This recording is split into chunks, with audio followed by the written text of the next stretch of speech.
Hello এবং welcome সবাইকে জানা অজানা 360 জগতের নতুন বাংলাদেশে আপনাদের সকলকে স্বাগতম।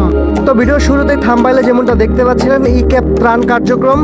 তো ই ক্যাব এখন পর্যন্ত যতগুলো জাতীয় দুর্যোগ এসেছে বাংলাদেশে সবগুলোতেই সাধারণ মানুষের পাশে দাঁড়ানোর চেষ্টা করেছে।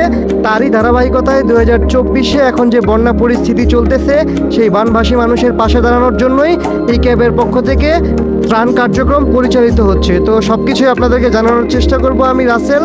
তো এই জাতীয় দুর্যোগের সময় আমাদের সম্মানিত ই ক্যাব মেম্বাররা এবং আমাদের বর্তমানের যে ইসিরা রয়েছে তাদের সম্মিলিত সহযোগিতায় 29 আগস্ট রাতে আমরা অ্যারাউন্ড 1000 ত্রাণ প্যাকেজিং করে রাতেই রওনা দিয়ে দিয়েছিলাম। তো সকালে আমরা চলে এসেছি নোয়াখালীর স্ক্রিনের সামনে এখন আপনারা যেই জায়গাটাকে দেখতে পাচ্ছেন এই জায়গাটাই আসলে নোয়াখালীর প্রাণকেন্দ্র বা মেইন পয়েন্ট। এই মেইন পয়েন্টের অবস্থায় দেখতে পাচ্ছেন কেমন হয়ে আছে, একদম পানিতে তলিয়ে আছে এই পয়েন্টে প্রত্যেকটা রাস্তাই। তো আমরা এগিয়ে যাচ্ছিলাম আর খুব বেশি পরিমাণে বিস্মিত হচ্ছিলাম যে আসলে এই মেন রাস্তা বা প্রাণকেন্দ্রের এই অবস্থা, তাহলে যে প্রত্যন্ত গ্রাম অঞ্চলে যারা রয়েছে, একদম গ্রাম সাইডে যারা রয়েছে তাদের পরিস্থিতি কতটা ভয়াবহ হতে পারে একবার চিন্তা করে দেখতেছিলাম। তো যাওয়ার সময় দেখতেছিলাম এক পাশের রাস্তা সম্পূর্ণ ডুবে গিয়েছে, ওখান দিয়ে নৌকো চলাচল করতেছে রীতিমতো, আর অন্য পাশের রাস্তাটা একটু উঁচু থাকার কারণে গাড়ি যাতায়াতের জন্য আমরা এই রাস্তাটা ব্যবহার করছি। তো দেখতে দেখতে আমরা চলে আসলাম বিবি convention hall, Habib tower, Noakhali Maijdee. এখানে আসলে আমাদের সম্মানিত মেম্বার সৌরভ ভাই রয়েছেন, তিনি আসলে এখানে একটা ক্যাম্প করেছেন। তার নিজের এলাকার বেশ কিছু ছোট ভাই, বড় ভাই এবং সম্মিলিত সকলকে নিয়ে একটা খুব বড় একটা টিম বানিয়েছে এখানে। তারা সবাই আসলে স্বেচ্ছাসেবী হিসেবে এই জাতীয় দুর্যোগে কাজ করছে। তো দেখতে পাচ্ছেন আমাদের এখান থেকে খাবারটা আনলোড করা হচ্ছে, খাবার না আসলে ত্রাণগুলো আনলোড করা হচ্ছে। এই ত্রাণগুলো আসলে এখানে 3 তলায় উঠানো হচ্ছে, সেখানে আসলে তার যেই ক্যাম্পটা সেই ক্যাম্পটা করা হয়েছে, সেখানটাকেও আপনাদেরকে ঘুরে দেখানোর চেষ্টা করবো ইনশাল্লাহ।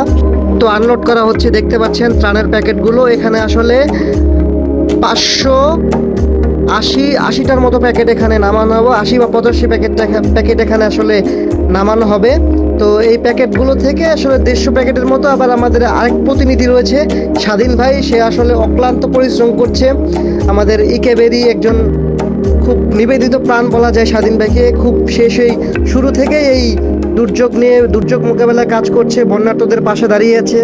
আপনারা হয়তো বা দেখেন বা অনেকেই চিনেন স্বাধীন ভাইকে, সে আসলে অক্লান্ত পরিশ্রম করছে। আর এর আগেও 3 বার আমাদের ত্রাণের ট্রাক এসেছে এবং সেই ত্রাণের ট্রাকের সাথে এসেছিল আমাদের খালেদ সাইফুল্লাহ ভাই, সেও আসলে অক্লান্ত পরিশ্রম করেছে। তো আসলে এই দুর্যোগপূর্ণ সময়টা আমরা সবাই আসলে সব কিছু ভুলে বন্যার্তদের পাশে দাঁড়ানোর চেষ্টা করছি। এই বিষয়টা খুবই আমাদের নাড়া দিচ্ছে যে আসলে সবাই দল মত বয়স কোনো কিছু ভেদাভেদ না করে আমরা আসলে সবার পাশে এসে দাঁড়াচ্ছি।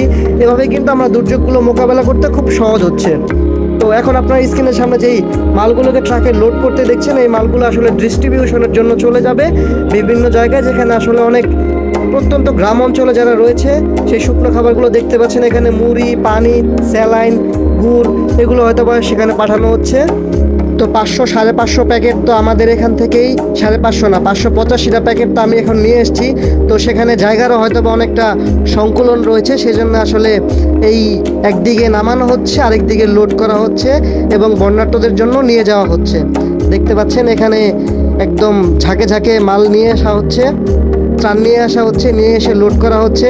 এখানে সৌরভ ভাই আছেন, সে আসলে ইনস্ট্রাকশন দিচ্ছেন কিভাবে কি করতে হবে। এবং দেখতে পাচ্ছেন যে আসলে কোনো বয়সের কোনো ভেদাভেদ নেই, সবাই আসলে সম্মিলিতভাবে এখানে কাজ করছে স্বেচ্ছাসেবী হিসাবে। বিষয়টা কিন্তু বেশ চমৎকার। তো এখানে দেখতে পাচ্ছেন গুনে গুনে নামানো হচ্ছে, 185টা প্যাকেট এখানে নামবে। আর বাকি প্যাকেট যেটা রয়েছে সেই প্যাকেটটা নিয়ে আমরা চলে যাব সুবর্ণগ্রামে। সেখানেও আমাদের আরও বেশ কিছু প্রতিনিধি রয়েছে, তাদের কাছে আসলে এই মালগুলো হস্তান্তর করতে হবে। তো দেখতে পাচ্ছেন এখানে আসলে এই যে 585 প্যাকেট এখানে নামানো হয়েছে সেগুলো আসলে এখন উপরে ওঠানো হচ্ছে লিফটের মাধ্যমে। তো চলুন আমরা উপরের দিকে একটু ঘুরে আসি। তো লিফটের মাধ্যমে আমরা এখন উপরে যাওয়ার চেষ্টা করছি।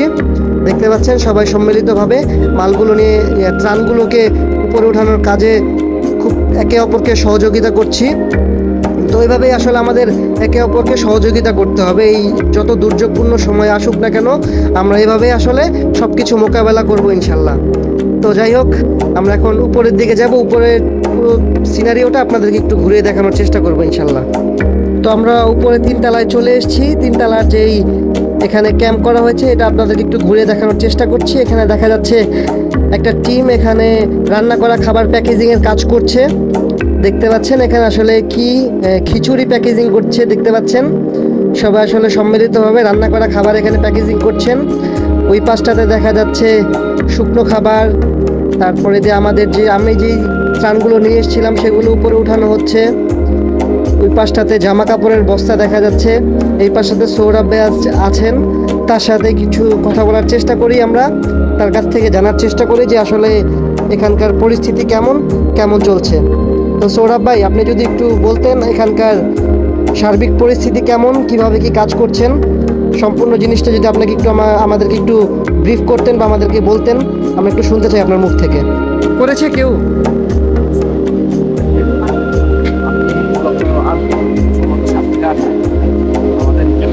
সহযোগিতায় এবং সিসির সহযোগিতায় এবং আমার খ্রিস্টান টেকনিশিয়ানের সহযোগিতায় আমরা পরিচালনা করতেছি। আমার সাথে টোটাল প্রায় 25 কাজ করতেছি।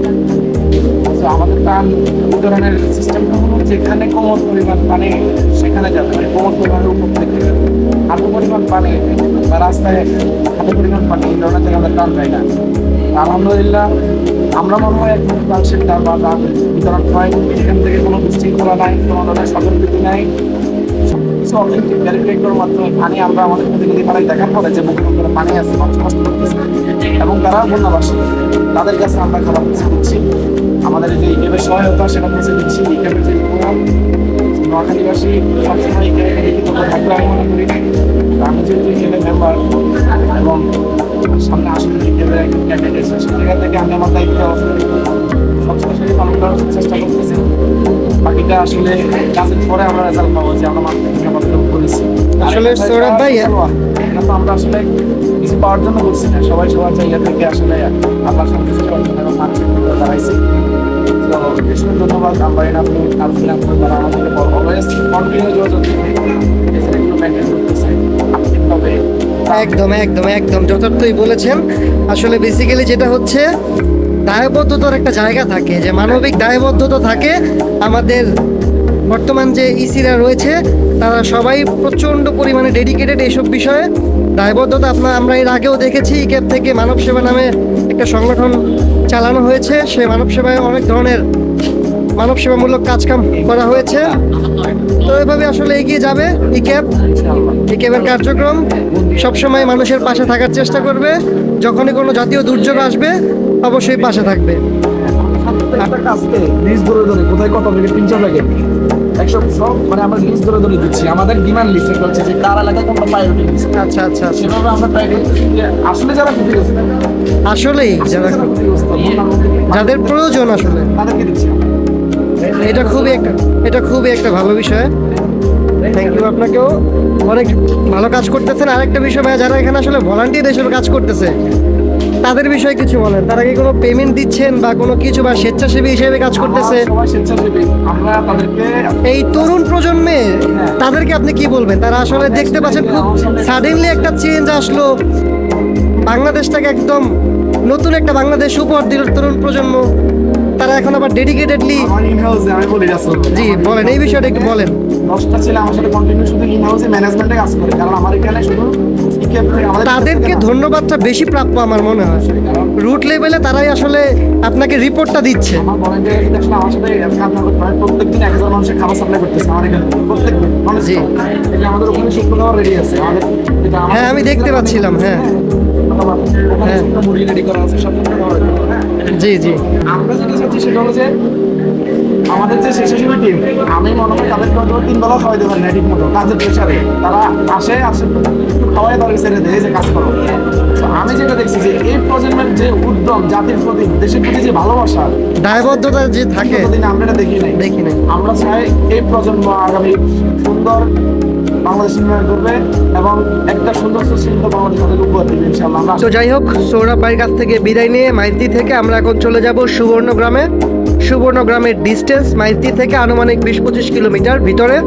তো ভিতরের দিকে যতই এগোচ্ছিলাম ততই আসলে পানির যেই বৃদ্ধি সেটা আসলে চোখে পড়তেছিল, যে পানি আসলে যতটা ভিতরের দিকে এগোচ্ছিলাম ততটাই পানি আসলে মনে হচ্ছিল পানিটা একটু বেশি বেশি। তো রাস্তায় যাওয়ার পথে আপনারা দেখতে পাচ্ছেন সিএনজি মোটামুটি চাকা তলিয়ে গিয়েছে, সেভাবেই সিএনজি এগিয়ে যাচ্ছে।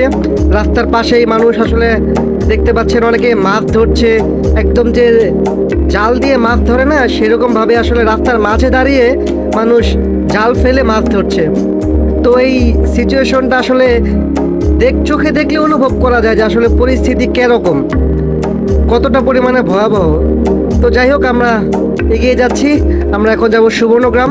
তো সুবর্ণগ্রামে চলে এসেছি অলরেডি। এখানে আসলে মাল বা ত্রাণগুলো আনলোড করা শুরু হয়ে গিয়েছে। এখানে আমাদের রেড ক্রিসেন্টের অনেক ভাইয়েরা ছিলেন, তাদের কাছে আসলে আমরা এই খাবারগুলো হস্তান্তর করব। তারাই আসলে এখানে বেশ কিছু রিকোয়ারমেন্ট দিয়েছিল। এখানে আসলে বেশ কিছু ঘরবাড়ি একদম পুরোপুরি তলিয়ে গিয়েছে প্রত্যন্ত অঞ্চলে, তারাই আসলে সেখানে ডিস্ট্রিবিউট করবে। সেজন্য আমরা রেড ক্রিসেন্টের রেড ক্রিসেন্টের যারা এখানে প্রতিনিধি আছে তাদের কাছে এই খাবারগুলো হস্তান্তর করছি। তো আসলে জাতীয় যত দুর্যোগই আসুক না কেন, আমরা সবাই যদি সবার পাশে মানবিকভাবে দাঁড়াই তাহলে আসলে যত বড় দুর্যোগই হোক না কেন সেগুলো আসলে মোকাবেলা করা খুবই সহজ হয়ে যাবে। তো সবশেষে আসলে ধন্যবাদ জানাতে চাই আমাদের এই ক্যাবের মেম্বাররা, যারা আসলে এই দুর্যোগপূর্ণ সময়ে এগিয়ে এসছেন, যারা আসলে ত্রাণ কার্যক্রমে সহযোগিতা করছেন, সম্পৃক্ত আছেন।